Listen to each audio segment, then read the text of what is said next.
I'm doing the quilting honour.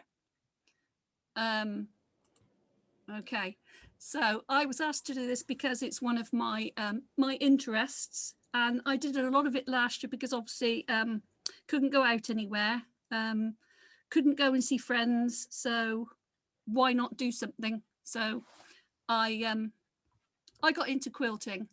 So it's the quilting honour today, and I hope you've got your sheet ready. If not, you can download it afterwards, but take some notes, or you can even watch this again if you want to see me again and listen to me prattling on again about my favourite subjects that are arty.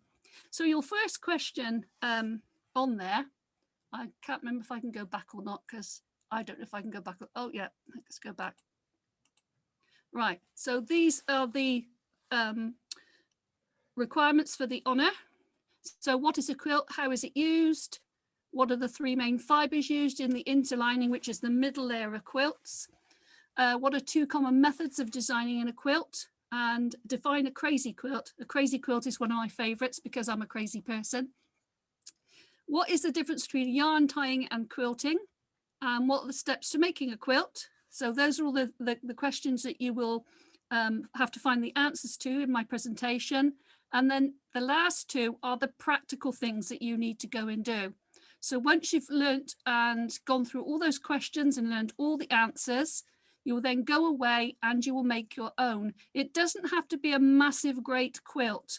Quilts don't have to be big. It could be a quilt for a cot. It could be, perhaps you've got a younger sibling that you'd like to make a cuddle quilt for, a lap quilt. Okay, anything like that. It doesn't have to be big. And it also says, develop a file of at least 6 quilt patterns. I couldn't do that. I don't think you can see the shelf behind me. I've got books and books and books and quilts and all sorts of bits and pieces. So that's the practical side. Okay. I will move on. So the first question is, what is a quilt? What is a quilt? So I'm posing the question there. You might like to put your answers in the sharing part. Yep. So we have a question from Pam. And Pam, can you please? Well, it's just a question of what is a quilt. For all of you who are in a Zoom or Facebook, please do use the chat section there and let us hear what you think is a quilt. Because a quilt can be lots of different things, but traditionally, what is a quilt? Yeah, good question. What is a quilt? What defines a quilt? What makes it a quilt? Okay, so I have an answer from Romeo, who says a small thrower blanket that is used like a blanket to keep you warm. Okay, that's a really good answer. I like that one. Really got a lot in that answer. That's good. Okay, I'm going to move on now. And here is our answer. This is the definition that you will find in a quilter's manual or even in the dictionary. And the person who answered that question there was very much on the right lines. It's a coverlet for a bed made of 2 layers of fabric with some soft substance as wool or down in between the layers, with stitched patterns or tufted through all thicknesses in order to prevent the filling from moving around. Or it's anything that's quilted or resembling a quilt, a bedspread or a counterpane. That's a really old word, that one. You might want to go and look that one up if you so wish, especially a thick one. So quilting is to stitch together 2 pieces of cloth with a soft interlining, usually in an ornamental pattern, to sew up between pieces of material. So a quilt must be 3 layers thick. You have your top layer, your wadding or your nice soft bit in the middle, and then some material underneath. Okay. So the first thing you need to look at is hand quilting, because before sewing machines were invented, people had to hand sew all sorts of things. So you can see there are things there that we need. There's a person here down in the middle who's actually doing some hand quilting. Normally, if you're doing hand quilting, you need something called an embroidery hoop. So there's hand quilting. And then we have machine quilting. You can quilt, you don't need a fancy machine. I've actually used the little pink one up in the corner, is only a little small machine like a child might use, but it was quite sufficient to make a quilt.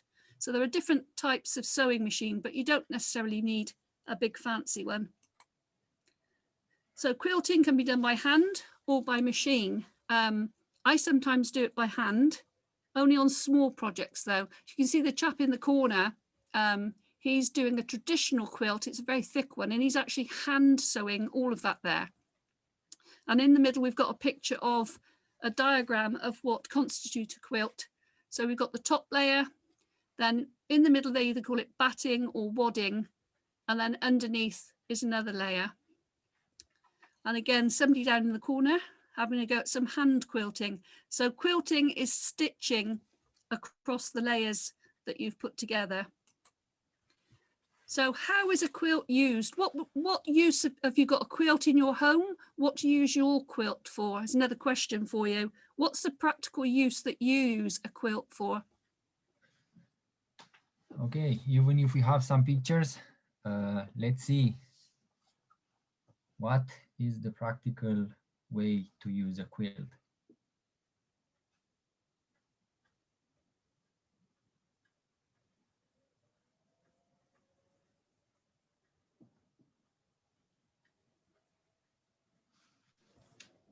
If Bogdan answer is not coming through right now, okay, we see somebody says I'm using it for my bed, and somebody's using it as a bedspread. So altogether, bed is a key word in these answers. It seems to me, Pam. Well, I think Pathfinders like their beds. Yes, we do. Okay, well, obviously the pictures give you some ideas, but quilts have been used for many things. My last one there is actually a wall hanging. So you can actually make a quilt that becomes a wall hanging. Some of you at Christmas might have had an advent calendar. I like to make mine, not those ones you get from the shop that have chocolatey bits in and then you throw it away. I like to use ones year after year. So we've got cushion covers, quilts for bed, wall hangings, tapestries. Okay, so that's lots of different things that you can use it for. So when you answer that question, you could probably go around your house and have a look or do some online shopping without buying. So what is the history of quilting in your country? Okay, some of you might live in different places. Sometimes we have Pathfinders from across the globe. Okay, so the history of quilting in your particular country. So that's something you can go and look at and research. So I've got the history of quilting in the United Kingdom because obviously that's where I live. It's not recorded so much in words because quilting is quite an age-old tradition. It's been around a long time. It was used for to put under armor to protect the men who were putting armor on, so it was extra padding. It was used for horse saddles, horse blankets, blankets in the house, all sorts of different places. And it was quite fashionable in the 17th, 18th and into the 19th century. But then there were other things came along. We had the Industrial Revolution, so fabrics were used in different ways. Things were produced on mass production. There wasn't the need for cottage industries anymore. So the sort of quilting tradition sort of died out slightly. And then it came back again when people started. Yes, sorry. Can I just interrupt you for a second, please? Yes. So we have first Romeo, who says that my little cousin, I gave him a quilt when he was only 2 and then he cries. Nabiha says quilting came to the USA from Britain. Mm-hmm. And the reason I interrupt you was that Romeo asked if he can write this all down. I would say you can write it down later on because the presentation is going to be online anyway. Yeah. So you'll be able to download it and copy it afterwards. Yeah. Yeah, that's a good idea. And the office has a copy of my presentation. So if you wanted pieces of it, I'm sure they could organize that. So that's fine. No, that's a problem. That's brilliant. It's good that people have an interest and want to look into it. I like looking into the history of things. It's when I do something, I look at the history of where it came from. So it was mainly, obviously the women in the home who made quilts. They made them in different ways from different things. But it came back again when people realized the significance of using fabrics from in their house. So this little timeline here, someone from the quilting organization in the British Isles has put out a timeline that they've looked into. So that was a bit of extra in for you. And the types of, they've also put in there the types of quilting that was done and the types of fabric that they used. So say there wasn't really a written history. This has just gone in to look at things in museums. There's actually a museum of quilting. There are lots of places you can go online to look at quilting. There are hundreds and hundreds of sites out there that you can go to. It's quite a popular, it's come back into being popular again. I'm actually on Facebook, I'm on 3 or 4 different groups who do quilting. So it's quite a community. So it can be a social thing as well, not just something you do on your own. So some people get confused between patchwork and quilting. Is there a difference between patchwork and quilting? Think about what I've said earlier. If you know what quilting is now, think about patchwork. What is the difference between patchwork and quilting?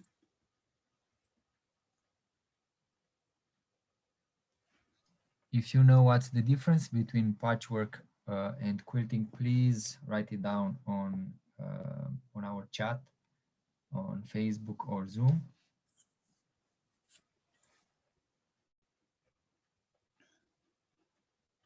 There is a significant difference between them, but they go together. Sometimes I do patchwork, but I don't quilt it. Does that give you an idea? Okay, so patchwork is using patches of material to create clothes or items. Mm-hmm.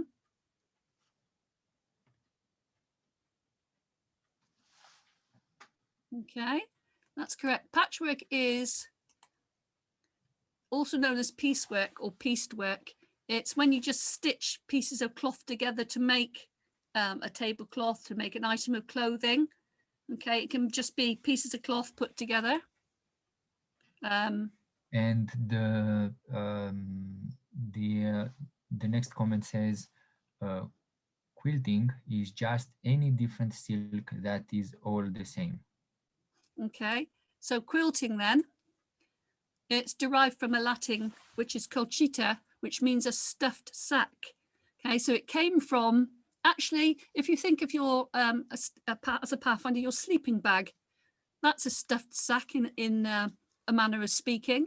Okay, it's a type of quilt.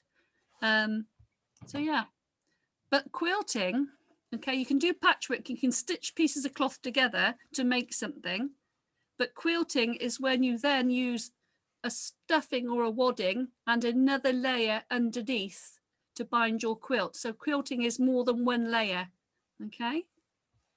Romeo says, I did patchwork at school in Tech. Okay, you probably come across it. If you do textiles at school, then you will definitely do some. I just wanted to throw something in because this was one of my new interests with Shishiko. I seem to be drawn to Japanese culture. I did look at, because you got origami and kirigami, there's Shishiko, I did raku. Shishiko is a form of Japanese quilting. It's all hand stitched. It's to do with the type of running stitches, but they also it goes in with borrow. So Shishiko borrow. Shishiko is the stitching and borrow is the quilting. What they used to do is their garments, they never threw anything away. What they would do if there was a tear in the garment or a piece of wear, they'd take another piece of material from something else and they would just patch it over the top. So pieces of clothing were passed down through the generations. It's a way of recycling. So quilting is another way of recycling. A lot of mine, I always ask my friends for when they don't want their quilts anymore, when they don't want their curtains, pairs of jeans, any clothes, and I recycle them and make them into other things. So that's what the Japanese did. So it could be within your country and your culture that you could find out about how people within your culture, in your ethnic groups, how they recycle and make their clothes. They probably do the same sort of thing. Okay, so question number 3 now. You need to think about when you're quilting, there are specifics to quilting depending on what your quilt is going to be. So we're going to find out what are the 3 main fibers that are used in the interlining, that's the middle layer of a quilt. And there were 3 specific types that were used. Okay. The first one was cotton wadding, because cotton was at the time there was lots of it about. There were cotton mills. The cotton came mainly from America, so they used cotton a lot, and it was taken and processed in the mills in this country, and they used it for putting in between the layers of material. Wool was another one. Wool is quite good for quilting. It's quite thick. It's a natural fiber again. And polyester is a new one. Obviously, it's something that's been manufactured within the last, how old am I? Last 50, 60 years. So it's something quite new. So those are the 3 main fabrics that people will use in quilting. We can also use now, bamboo is becoming quite popular now, because it's easier to grow bamboo. It's more effective and better for the environment to use bamboo rather than cotton. Cotton costs a lot of money to be produced and uses a lot of manpower, and the people who pick the cotton aren't paid very much money, whereas bamboo can be grown quite quickly and can be harvested and grown again very quickly. And it's not subject to, in cotton, you get something called a cotton weevil, which will eat the cotton. And also insulating wadding. It's used a lot now. If you were making, say I wanted to make for my table, some table mats to put my hot dishes on, then you can get a special wadding that insulates. So when you put your hot pot on the table, it stops the heat transferring onto your table. So I wouldn't use cotton, polyester or wool. For that, I'd get a special insulating wadding. But the 3 main ones are cotton, polyester and wool. But bamboo, I say, is fast becoming quite popular. It's used a lot now. If you noticed in clothing, there are a lot of companies popping up. Okay, so that's the 3 things there. And also, one more is wadding blends. So it will be a blend of polyester and wool, or a blend of polyester and cotton. If you're making a quilt for a baby, it would be recommended that you use cotton or bamboo, because they are natural fabrics. So when you buy them, you can buy them in rolls, or you can buy pieces. You can sell it by the meter, or you can buy large rolls of it. And also different thicknesses depending on what you're going to be making. If you're making a quilt for a bedding, you'd have quite a thick wadding. If you're making, say, a grocery bag or a handbag, then you'd use something thinner. Okay, so you get different types and different thicknesses sold on the roll or by the meter. So here's the definition. The key component that defines a quilt is the stitches holding the 3 layers together. So a quilt has to have 3 layers stitched together. Okay, and it can be done by hand or by sewing machine. There are lots of fancy sewing machines about, but I'm on a group and a lot of the ladies still use this one here, this hand sewing machine. So quilt must have 3 layers and it's stitched together. It can be fancy stitching or just straight stitching. So next question. What are the 2 common methods of designing in a quilt? the 2 common methods of designing in a quilt, and then define a crazy quilt. Perhaps I'll look at the bottom one. What do you think a crazy quilt is? Think about quilts and what they look like. A crazy quilt. Any ideas on that? Waiting for your answers on the chat. Okay. So what do you think it's a crazy quilt?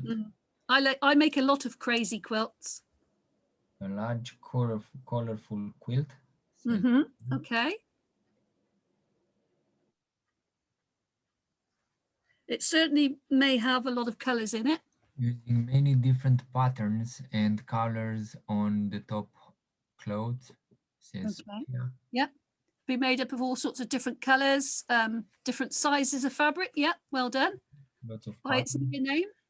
Yeah. So the most popular styles of quilting are pieced or patchwork quilts. They're the ones where you see squares put together, or maybe triangles put together. They're the sort of main types of patchwork quilting you might see. Applique quilts. We'll look at applique in a minute. Paper pieced quilts. I do a lot of what's called English paper piecing. So it's taking small, I use hexagons, small pieces of cloth, and you put a piece of card in the middle, and then you shape your piece of material around it, and then you stitch all those bits together. Memory and photo memory quilts are becoming quite popular. It's on the increase. People like to have memories of things that have gone on. I've just completed a quilt for my grandson of all his baby clothes. So I cut up his baby clothes and stitched them all together. And I'm going to put together, I'm going to use I have loads and loads of camperee t-shirts. Sometimes I've got 3 of each one because more than one person in my family went. So I'm going to cut those up, and I'm going to make a memory quilt of all my Pathfinder t-shirts, because after a while you can't wear them all the time. If you've been to 20 odd camperees, you can't wear 20 t-shirts at the same time. So a pieced or patchwork quilt are the sort of regular squares, triangles. Applique quilts, I'll go on to applique in a minute. Paper piecing. Then you've got memory and photo memory quilts. And the one at the bottom, cathedral window quilts, have always been quite popular. They look complicated, but they can be quite easy to do. So those are some of the most popular styles of quilting. So you need to pick, I think, what did I say? 2 of those to put down. Okay. So here we have, these are some of the quilts that I've made. This one here is a sort of cot-sized quilt.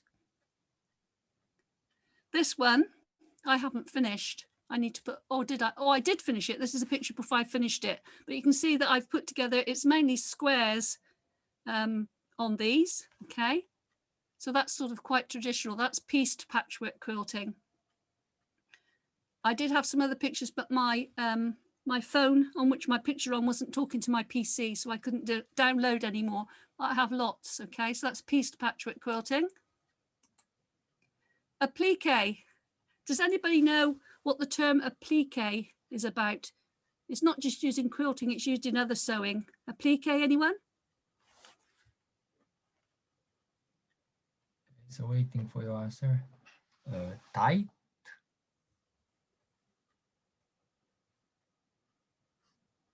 So it's actually it's answering with a question. Tie. Okay. Right. There's an example that might help you. There's another example that might help you. It's actually a French word, applique. Okay. Here we go. There's your answer. It's an ornamental needlework in which pieces or patches of fabric in different shapes and patterns are sewn or stuck onto a larger piece. Okay, you can use applique as part of your quilting. Some people get quite complicated with it. They might do things like this. Okay, so what is, you've got your piece of quilt, and then you just put a picture on the top of it, and that's applique. You can either machine it or hand stitch it. Traditionally, of course, it would have been hand stitched. Also, another good way if you've got an old quilt that's got a hole in it, don't throw it out. Put a piece of applique over the top. Reuse, recycle. Okay, so that's what applique is. Applique is taking a picture that you've made out of fabric and putting it on top of your piece of quilting. And this is English paper piecing. This is something I've made. Okay, so what you do is you take pieces of fabric. It doesn't have to be a hexagon. And you have a piece of paper or card. That's why it's called paper piecing. And then, oh, pardon me, you fold the edges of the fabric over so that it fits the shape, and you just tack it across the top. And then when you've got several shapes, you piece them together. English paper piecing, self-explanatory. So what I did with mine is I made several cushions because I couldn't stop myself. It's addictive once you start English paper piecing. It's very addictive. I tend to do it at night when I'm sat sometimes watching the telly. I have to do something, and I've got boxes full of different fabrics ready to use for my next project. So I did make one into a quilt, and because it got rather big, I couldn't stop. So that's English paper piecing, but it can be other shapes as well. But it comes from using that. So you're recycling paper. Traditionally, what they would have done, they would have taken newspapers or old magazines and cut out the shapes, and then taken pieces of fabric from old dresses and put them together. So there we go. It's a method of wrapping and stabilizing fabric shapes using thin pieces of cardboard or heavy paper. And then you wrap it round and you get your pieces. Very addictive. If you start it, you'll be stuck on it. Okay, memory and photo quilts, self-explanatory. It's a way, you know, that you can make your own t-shirts. You can buy something, you can take pictures from your computer and put it through your printer, and then you iron it onto the fabric. So it's the same with photo and memory quilts. It's taking photos that you have of your family and printing them and putting them onto your quilt, or like this one, children's clothes that they've grown out of, and the next one, t-shirts. T-shirts make great memory quilts because most t-shirts are made of cotton or cotton mix. So all you do is you use a large square as your template, put it on your fabric, cut around your fabric, and then sew your squares together. So that's memory and photo quilts. So here we go. Here's an example here with the baby clothes, and then recycled and reused to make a quilt. And it's a memory for the child or for the parent. Okay, as I say, I'm going to use some old campery t-shirts. I want to use it because, you know, when you go to campery, sometimes you go around the campfire. So you could take your campery quilt and sit around the campfire, and then people can see which camperies you've been to. Or you might just want it on your bed. You could use your old school jumpers, your old clothes if it's something that's really special and you don't want to throw it away. Recycle it. Don't throw it away. Reuse it. I love to reuse fabrics because fabrics that we've used tell stories. So they have memories for us. So when it comes to making your quilt, you don't have to go out and buy fabrics. Look around your house, ask your parents, your family if they've got any clothes that they no longer want, and you can recycle them. That creates our memories. So wedding photographs, birthdays, anything can be printed on to your fabric, and there we go. So that's the memory quilt, photo quilts. Now the cathedral window quilt is a traditional way of quilting. It's self-explanatory. Any of you that have gone into a church or a cathedral where you see stained glass windows, in cathedrals they have massive great windows. And this is the start of a cathedral quilt. It's fairly simple. You take a circle of fabric, and then you have a square of a contrasting fabric which you lay on top of it, and then you join the circles together, and where they join, you pull back what would be the seam to make the window effect. It's very effective. It's a very nice way of doing it. Then we have some more complicated ones that you can see here. Can you see now it looks like a stained glass window? Okay, you can actually go and research about cathedral window quilts. I made one, I started it out of denim, and it took me 6 months to make it and to finish it, and it was the biggest job I'd ever done, and it turned out to be a king size quilt. It's very heavy and it sits in a box because it's so heavy. I did make a smaller one, but again, sometimes it can be addictive and you just keep going and going. Don't make your first quilting project a big one. Think a bit smaller. So these are some ideas that you can use to make your quilt, okay? It could be a memory photo quilt, cathedral window quilt, any fabric that you've got around the house that you can reuse. So here's just an example of being able to make a more complicated cathedral window. So say it was inspired by historic church windows and became a popular again because somebody said quilting went across to North America with the Pilgrims early on, and they liked it and they took it up. But each quilt block is made by using folded patchwork technique. So it's a bit like origami with fabric, if you like, but very interesting to do. But I say for your first quilt and your beginner quilt, just keep it simple. If you like it and enjoy it, then you can find all sorts of patterns that you might want to do. Okay, so Romeo says, I really love this, but I have no material. So can you help? Okay, well, with an advice how they can get some material or from where they can get some material, because okay, if you've got the means, if you've got money, you can purchase fabric from places like Hobbycraft in this country. I've actually bought material before now off a company called Wish, which is in China. It does take a while to come, but you can get small squares of fabric fairly cheaply, but it does take a while to come, obviously, because it comes from China. But if you can borrow some from somebody, if you ask people, I mean, I'm always sending notes out to my friends. Have any of you got any old quilts, old bedding, old curtains, old jeans, clothes that you've grown out of? I mean, at the moment we can't go shopping physically, but charity shops are a good place to find fabrics.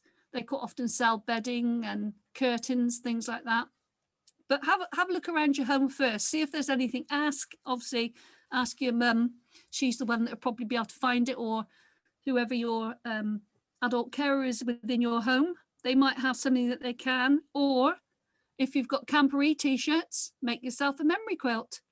Okay, but you can buy it online from Hobbycraft, or if you can go to places like The Range, they also do fabrics. So there's lots of different places you can find it, but I prefer to recycle mine. So a crazy quilt. We had some answers about a crazy quilt.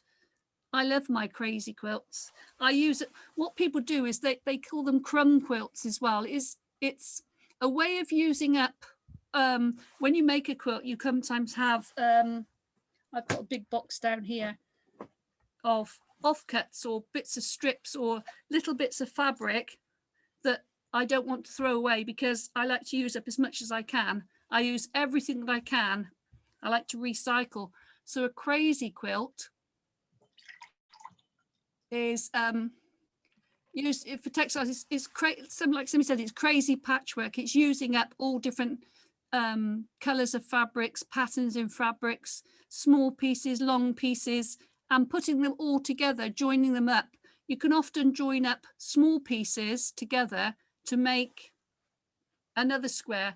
I join mine up and then I use a square template and I cut around it. So I have squares of crazy bits of fabric. I love it. Here we go. Here are some of my crazy quilts then. I've done quite a few. This one here, over on the the right hand side, what I did there is I had strips, all different shapes of strips of fabric. So I used some, you can get a type of backing that's an iron-on and it's sticky and the iron melts it. So what I did is I put down a piece of that because it was left over from a quilt, so I reused it again and laid the strips down on it. I ironed it so it looks like one piece, and then I just went up and down with some machine stitches to make sure it was all put together. Again, this one, although it looks like all hundreds and hundreds of little pieces, I actually put some pieces together. You can just about see a square there, and then cut it into a square. And then I had lots of squares of crazy bits. And the same here, these bits were all bits left over from different quilts that I was making. So there's a bit of a baby quilt in there.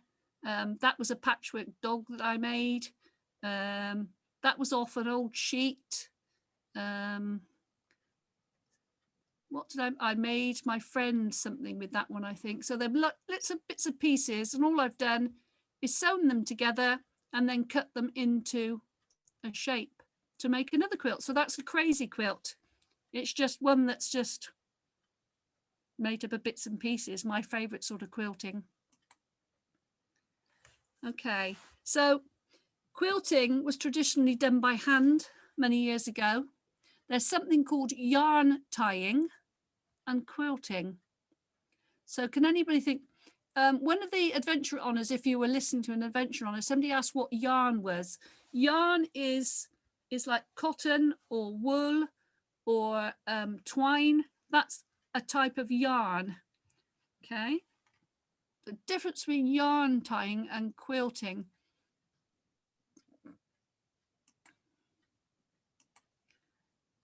So hand tying a quilt, you have to, if you imagine you're hand tying a quilt and you've got to stitch through all those layers. So you can imagine if the ladies years ago in their cottages made a quilt that was to go on a double bed, how can they physically stitch all the way round by hand without getting tired?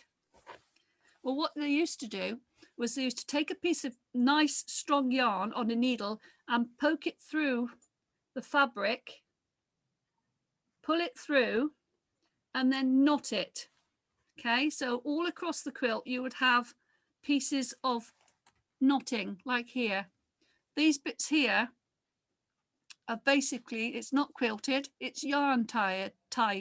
So they've taken a piece of yarn with a needle through on a double and then tied it, and that holds the 3 layers together, and then they've hand stitched around the side. So yarn tying is taking a yarn through all the layers of the quilt and then tying it in a knot to stop the filling from moving around.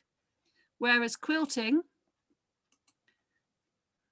as the lady's doing here, is taking a running stitch up and across the quilt to hold it together. So if you didn't want to, if you were hand sewing and you didn't want to stitch all the way across, you could have a go at yarn tying. Okay, but you have to tie it quite tightly with a good quality yarn. Okay, so you could try that one if you wanted to. That would be interesting. I've not tied it because I've got arthritic fingers and it would really hurt. So yarn tying, as I say, is taking a yarn through, tying it to stop the layers from moving, and quilting is stitching up and across and down the quilt, either straight stitching or fancy quilting. So now you know what a quilt is, what the construction of a quilt is, different types of quilts. Thinking now about the steps to make a quilt. I was going to put a video in it this time, but I couldn't get one that would fit in and play, and I didn't want to spoil it. So questions you might ask yourself before you make a quilt. Okay, why am I making the quilt? Who's it for? What is the purpose of the quilt?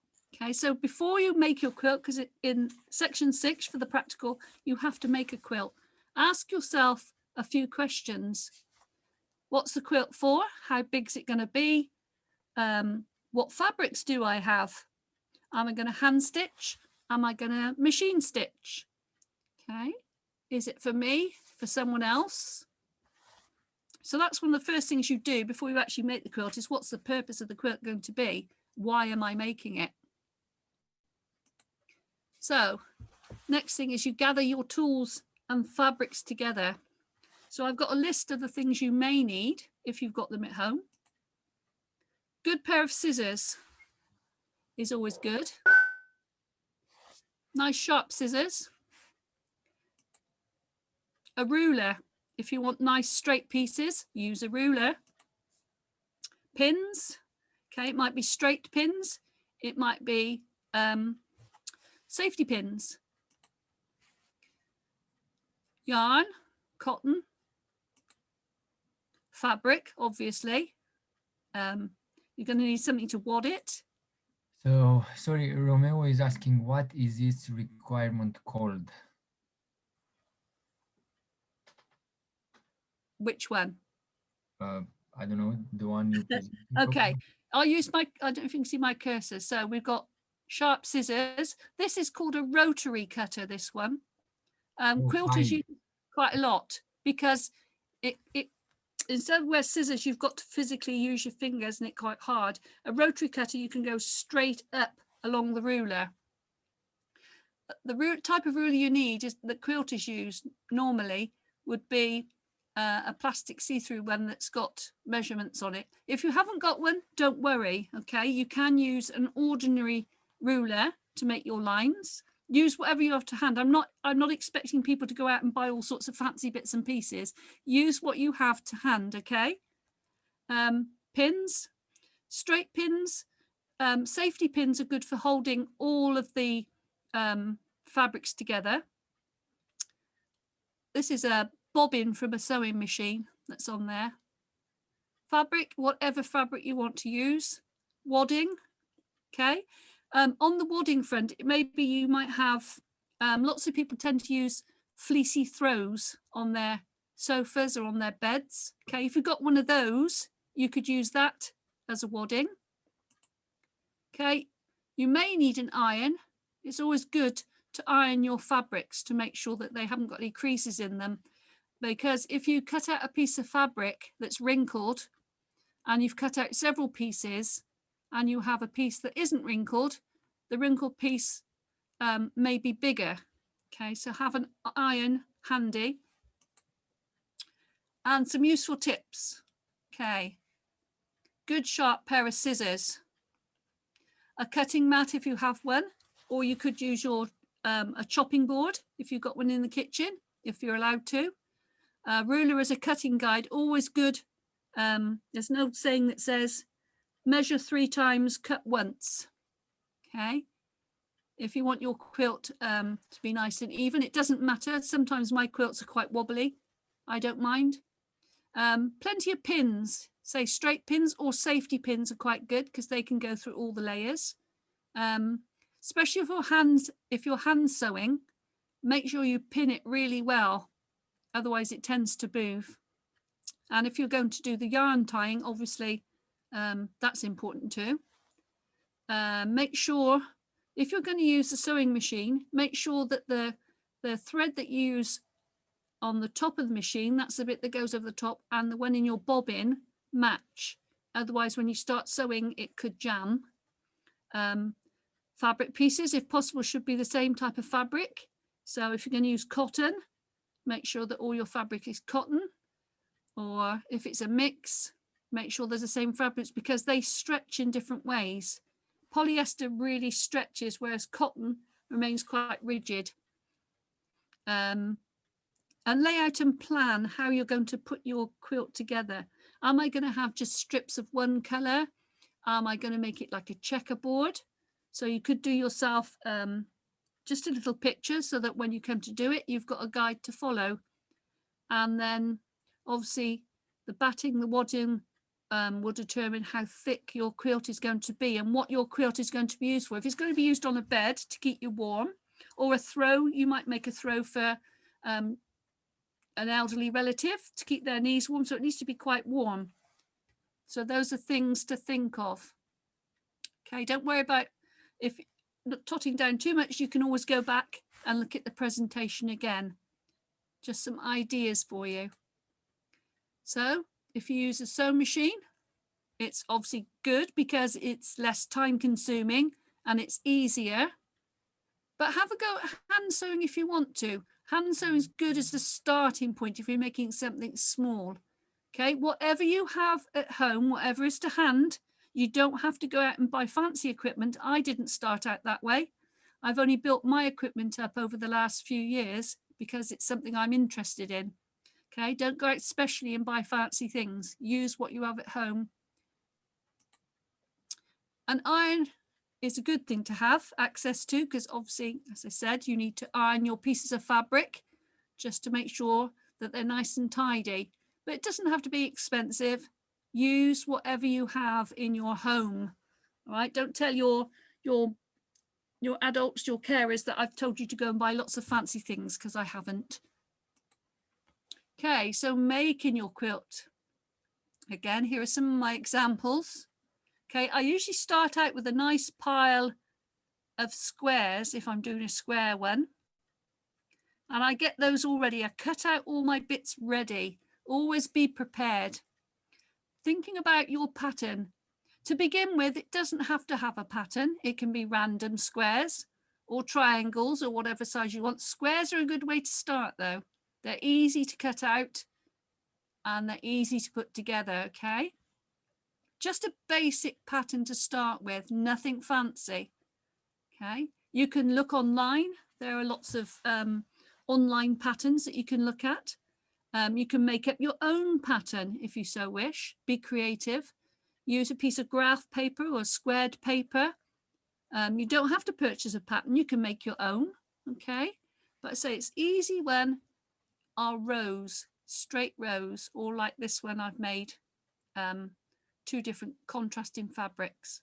So cut your squares out first before you do anything else. Okay, so make a pattern, think about what your quilt is going to be used for, and then cut your pieces out.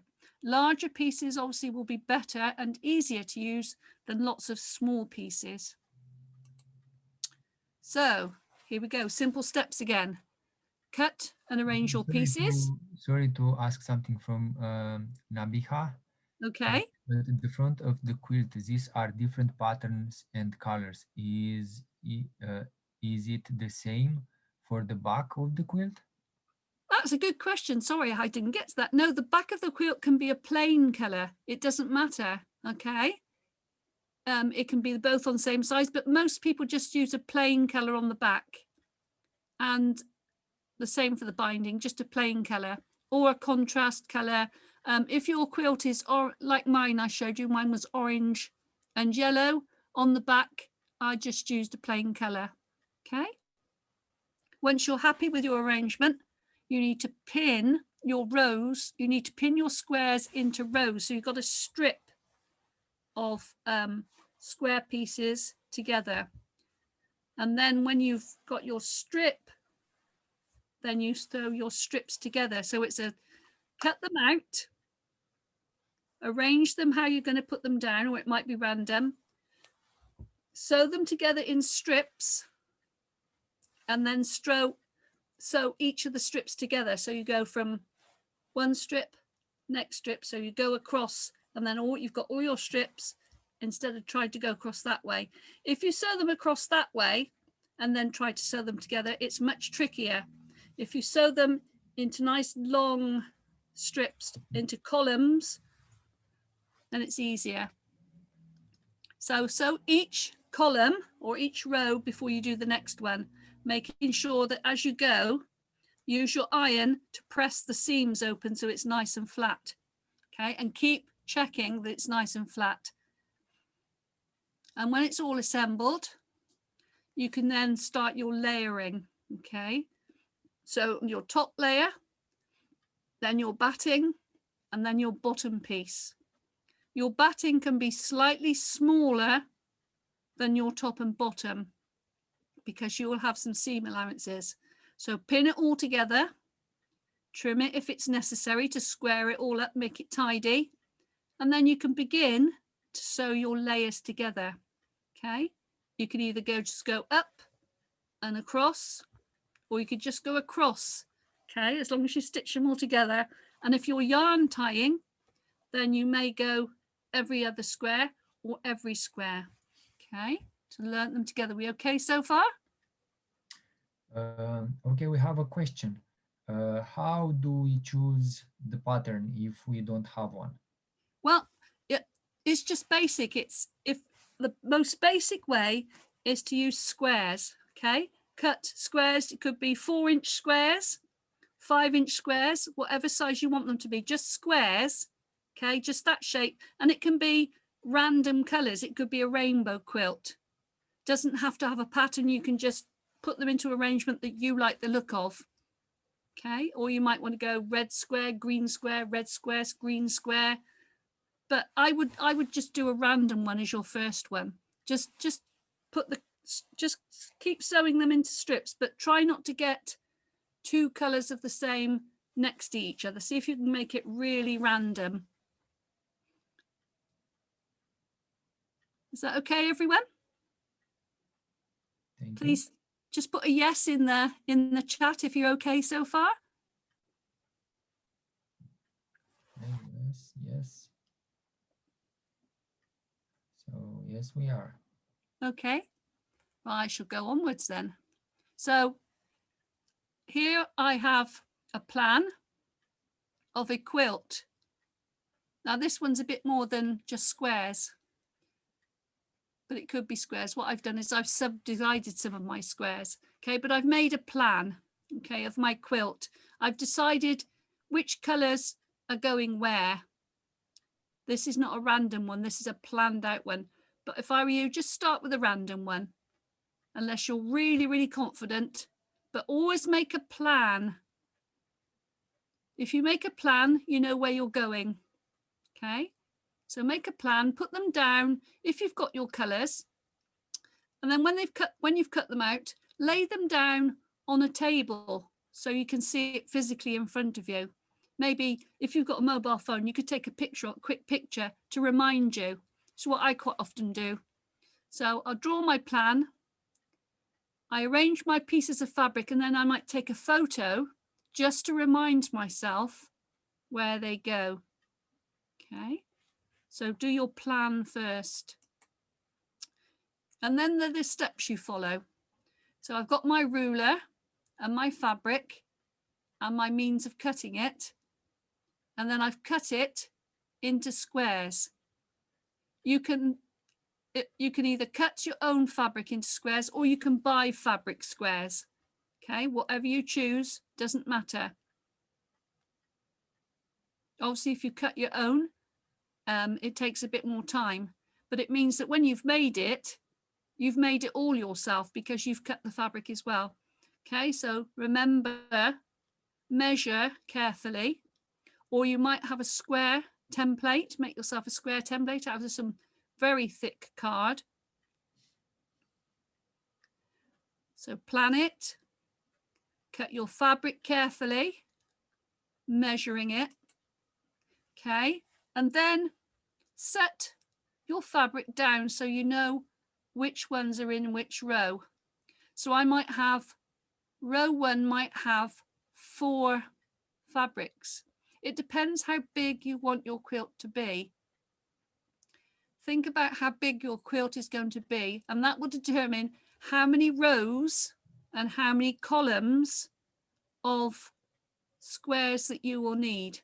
So in your plan, think about this, there's a bit of maths involved here. So if I've got pieces, 4-inch pieces of, sorry, I'm using old measurements.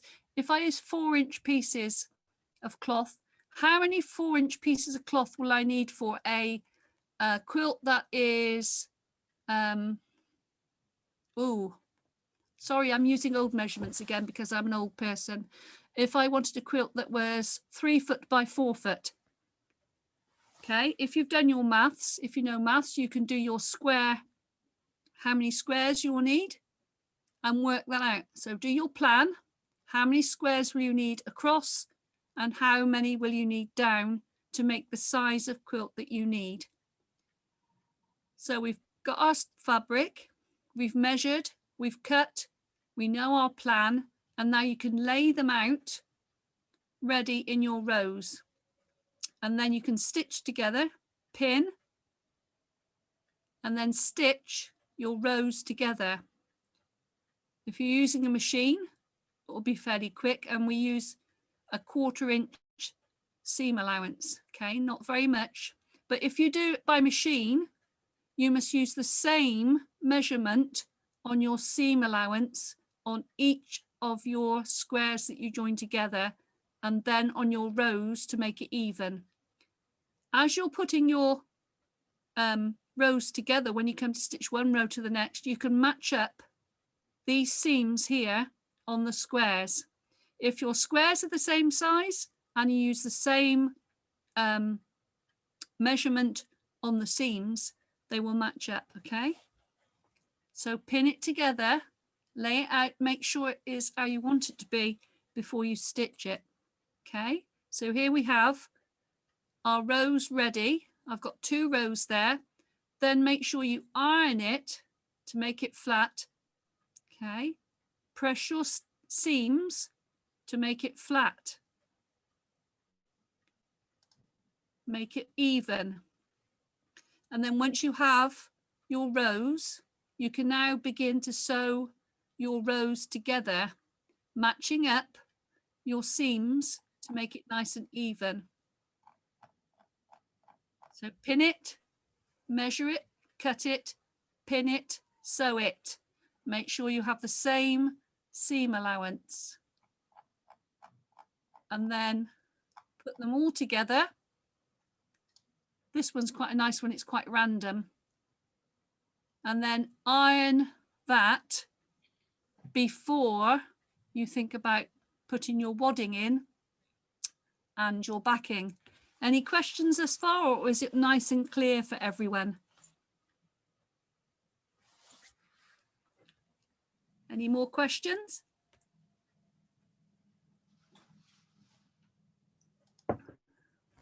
No, it's clear. Okay, good. I'm hoping that I've been quite clear with that. I shall carry on because it's getting on a bit. Okay, so here is my top fabric, my wadding, and my bottom fabric now. And we need to put those all together. So we can use safety pins or straight pins, but you really need to make sure that you've ironed your top fabric and your bottom fabric. Place your wadding on carefully and then pin it, okay? You can use as many pins as you've got. The more you pin it, the more it will stay together. We don't want it moving around when we start stitching. So our 3 layers together, we've ironed our top and our bottom fabric. On this one, I've just used a piece of masking tape to hold it to the table, and then I can pin it. So make sure your fabric doesn't move. And then once you've pinned all your fabrics together, you can start your sewing, whether you're hand sewing, decide, or whether you're machine sewing.